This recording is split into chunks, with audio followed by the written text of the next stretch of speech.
All right. Obviously, about a week ago, everybody got the pre-tournament test, the 13 questions. First of all, give yourselves a hand because this is the first group that all 57 people actually did the pre-tournament test.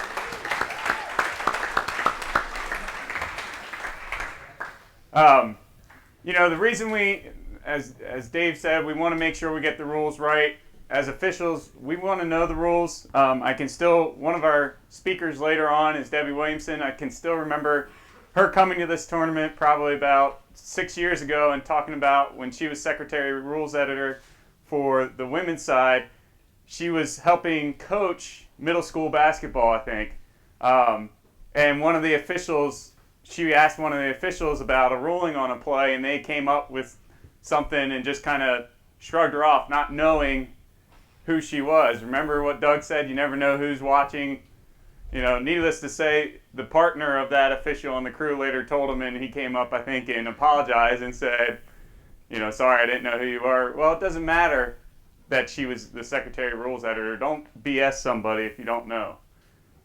I want to recognize the people that got perfect scores on the test. Richard, John, Zach, and Cameron. So let's give them a round.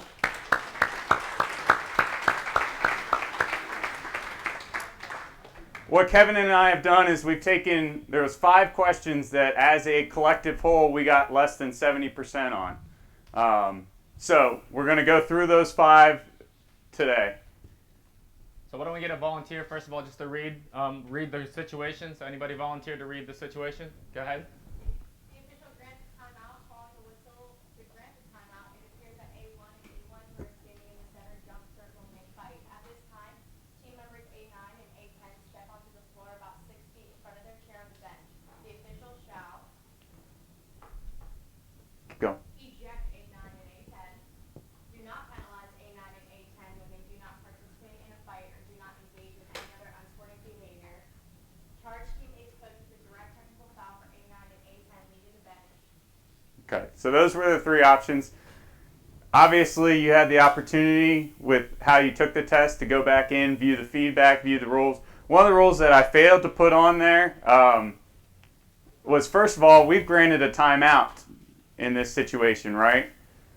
So when we've granted a timeout, what is our area that our players are allowed to go in during a timeout? Where are they allowed to be?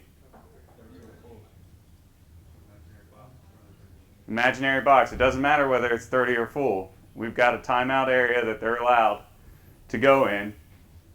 So when we talk 6 feet out in front, first of all, how far out onto the court does that box go? The near lane line to the sideline, okay, is their area. So when we talk about 6 feet, yes, they've gotten up in a situation where a fight may have broken out. One, they've gone 6 feet onto the court. That's going to, as I put in the comment, that's going to kind of be a judgment and kind of a feel thing. But also, we're in a timeout situation, so we don't necessarily want to say that they've left the bench when really they're not. 47% of us got this one correct. This was obviously a tricky one in the fact that we had gone to a timeout and the thought that, okay, if they've left the bench, they've left the bench if we go strictly off the rule. A video play just to help us think about this. There's going to be a fight at the other end.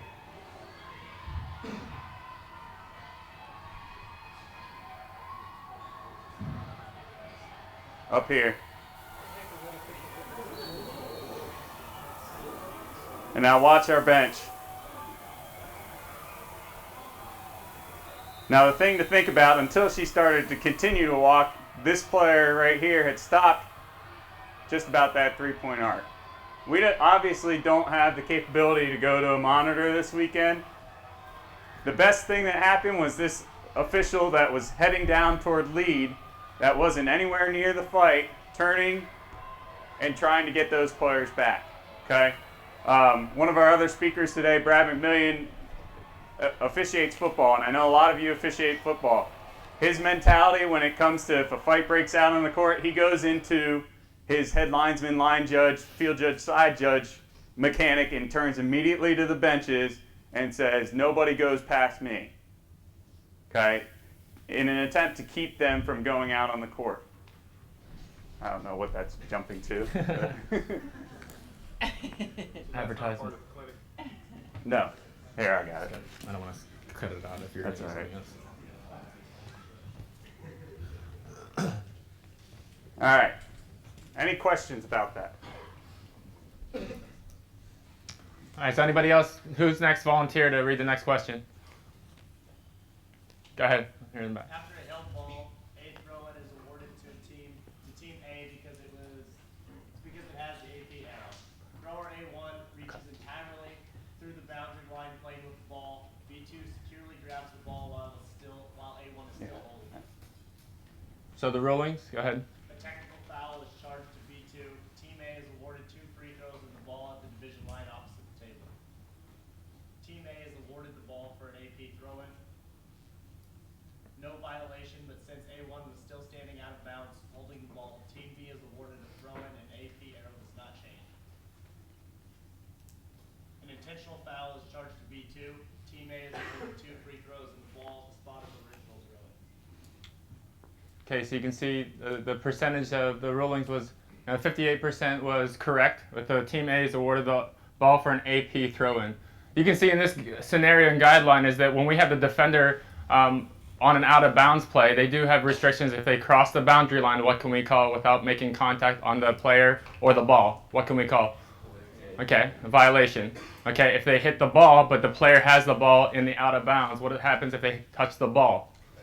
Okay, technical foul. And then if they touch any part of their body, what is that? Intentional foul. Okay, but due to the situation here, the thrower put the ball in the playing area, correct?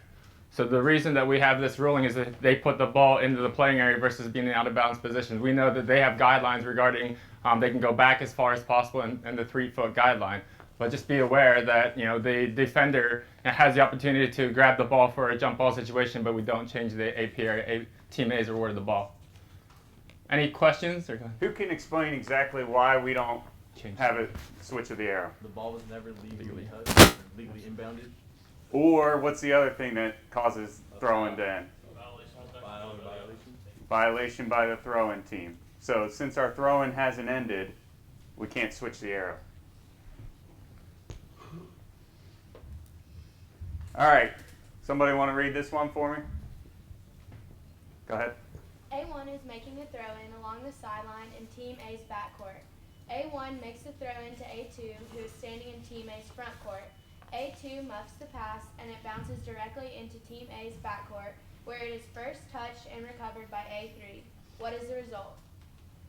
A backcourt violation because Team A had team control while making the throw-in. Backcourt violation because A2 touched the ball in Team A's front court, and A3 was the first player to touch the ball in the backcourt. Legal play because Team A did not have team control during the throw-in.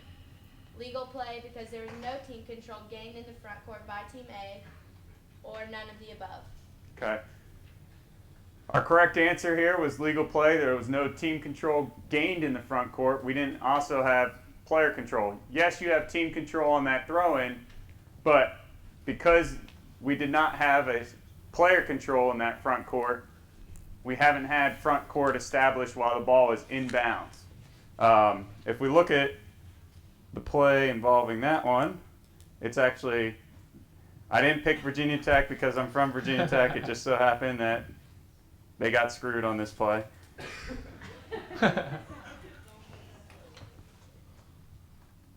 Okay. Now, typically you don't think about it, but you got 9.9 seconds left in a 1-point game. He muffs the pass, ends up coming back. That's a big mistake. It's a big one that, he never had player control. He muffed that pass, went to backcourt, recovered it.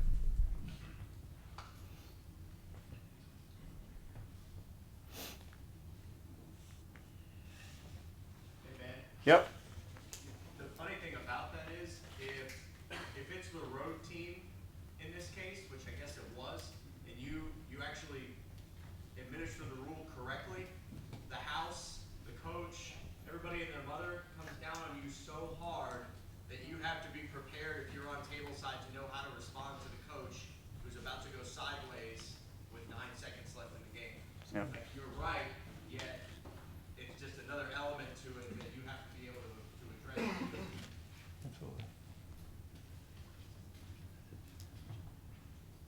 Okay, so next, who wants to read the next one? Go ahead. A1's try is in play when A3 and B3 commit a double personal foul. The try is successful on both teams are in the bonus. After the fouls are charged, play shall resume with or a throw into the team not credited with the score anywhere along the end line. A throw into the team entitled to the alternating possession arrow. Alternating possession throw in at a designated spot nearest to where the foul occurred. A throw in to the team entitled to the alternating possession throw in at a designated spot nearest to where the ball was located when the foul occurred. So you can see in this play situation is, first of all, the status. You got to know the status of the ball when the whistle was blown. So we can see that the try was in flight. We need to make sure we allow the try to finish. And then what do we do as far as administration of a double personal foul in that situation is we need to know how we administer the resumption of play after that situation. So you can see majority of you got the ruling correct. It's a throw into the team not credited with a score, because due to the double personal foul situation, we're not going to we're going to go to the point of interruption, which would be after the basket was made. Any questions about this ruling?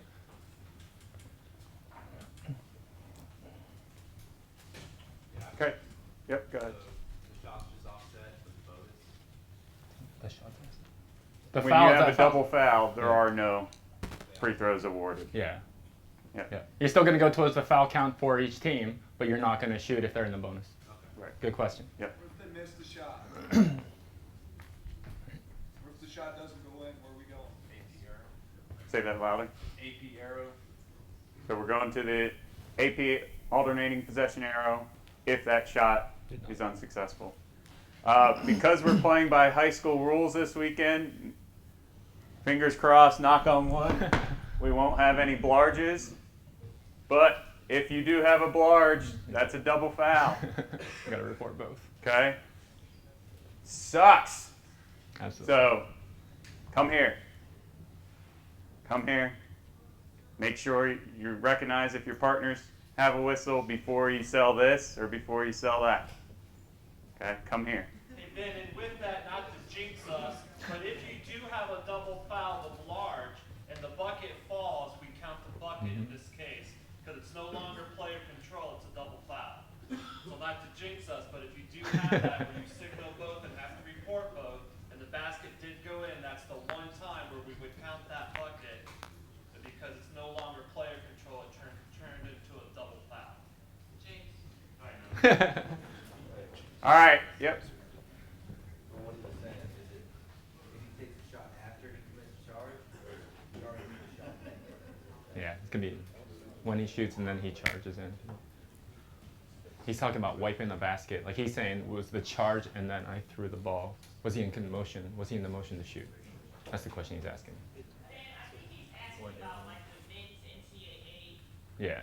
player control. So on the men's, if the ball's released and he crashes into him, Right. they call a player control, but they count the basket. So that's not high school rules. Yeah, that's not the high school rule. Just want to make sure. Yeah.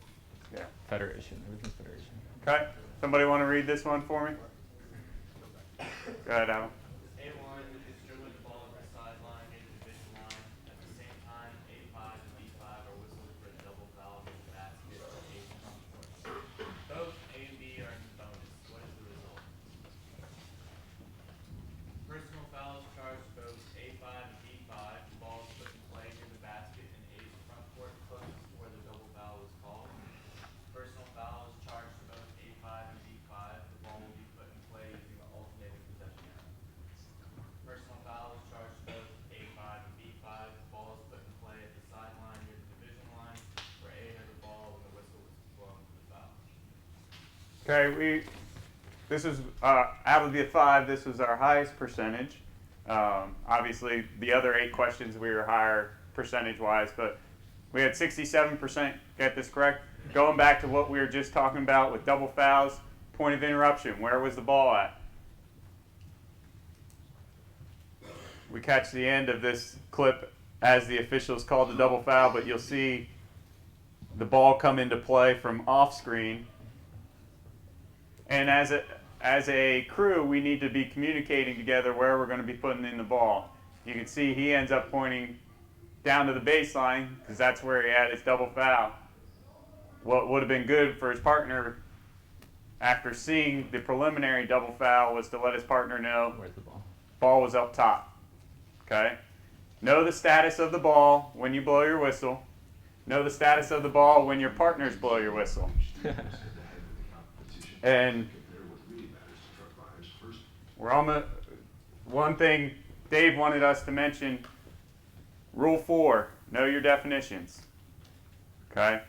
In order to adjudicate a lot of your later rules, you've got to know those definitions from Rule 4 with any of these rule questions. I can't So- emphasize enough, though. Make sure you're following Federation guidelines. I know some of you guys work different levels. Secondly, be patient and be focused throughout the game because we can prevent whether it's correctable error situations. Some of the schools coming in, they still do hockey subs because it's an open tournament. So just make sure that we're patient. Although it's a running clock, we don't want to delay things. We also want to make sure we're not creating situations that are going to impact the game or our crew. So make sure we're focused from the tip till the end of the game, and let's make sure that we're not in those correctable error situations, that we know which way we're shooting, who the shooter is. So just make sure you know those correctable error guidelines when you can kind of correct that error and the timeline that you have. The last thing I'll mention is even though we have a running clock, if you have to, stop the clock, get together as a crew, and make sure you adjudicate the plays correctly. Talk about it. If it takes you a couple minutes, that's all right. It's going to seem a whole lot longer than it actually is. But if you guys get together as a crew, what we should not have happen is something abnormal, whether it's technical, intentional, and we report it to the table, and then next thing you know, we're about ready to shoot, and one of the officials comes in and, no, we need to do it this way. We need to have those conversations before we report to the table, before we're ready to go then shoot the free throws, so that we're all on the same page. Although we are talking about rules, it's very important that you use different mechanics. I know Georgia used women's college, but just make sure you talk as a crew. You need to have a pregame. Okay, it might be 5 or 10 minutes. Make sure you know each other's names so you're not yelling at your fellow official without knowing their name. Secondly, make sure you go over your guidelines regarding long switches. We said as an officials committee, pregame it and do what you want to do. So if you're going to long switch, or if you're going to stay back on an offensive foul, or you have a violation in the backcourt, or obviously just a foul situation, but make sure as a crew you look comfortable, but just fill in the spots too. We're the only ones that are going to know if you go a different place and you look at each other a little funny. Fill in the spots. Don't let anybody else know that, look comfortable. But make sure you have those discussions so you're not uncomfortable in the game knowing, okay, we are not going to long switch or we are going to long switch, so you're ready to go for each game. All right? Let's talk a little bit about mechanics. We talked about this the other day. If you're someone who does two-hand foul reports, that's fine. Okay? One-hand foul reports is fine. If you just point instead of stopping the clock, we're not going to worry about that. What we are going to worry about is if for some reason you do foul reports and the scorekeeper's consistently aren't getting your information, or you do a signal and nobody knows what you got. Okay, so when you do a signal, everybody should know what we're doing. But we're not going to nitpick on whether you stop the clock. We just want to know, one, you got the call right, and the communication was appropriate. Okay, and then that's why you're working with different people. So if you have some different philosophies, we need to make sure that we're all on the same page when we walk out on the court. Okay, so court coverage, those types of things, long switches, make sure you're together. That also goes with a three-point signal. So on the sideline, some of you use the women's college mechanic. Make sure you go over that. We can't have four eyes on the player in the corner. So you pregame that also. Some of you use the Federation guidelines where the trail has the down to the end line. So make sure you pregame that also. We can't have nobody looking in the post play if we have the lead looking out on the sideline. So just make sure you pregame that also. That and the long switch. And high school is our guiding principle. High school rules, absolutely, positively, that's what we're going by, and the rules that are in the handout for the tournament. The other thing that we talked about the other day is obviously there's some points of emphasis. The biggest one is with the hand check. We are calling that the way the high schools are doing it, okay? Because that's a point of emphasis. That's something we all need to be consistent on game to game to game, regardless of who's working this game, okay? Because we don't want one crew calling it really tight and then the other crew's not calling it that way, okay? So we need to be consistent on how we're addressing that. Go over the quizzes, the situations you want to do.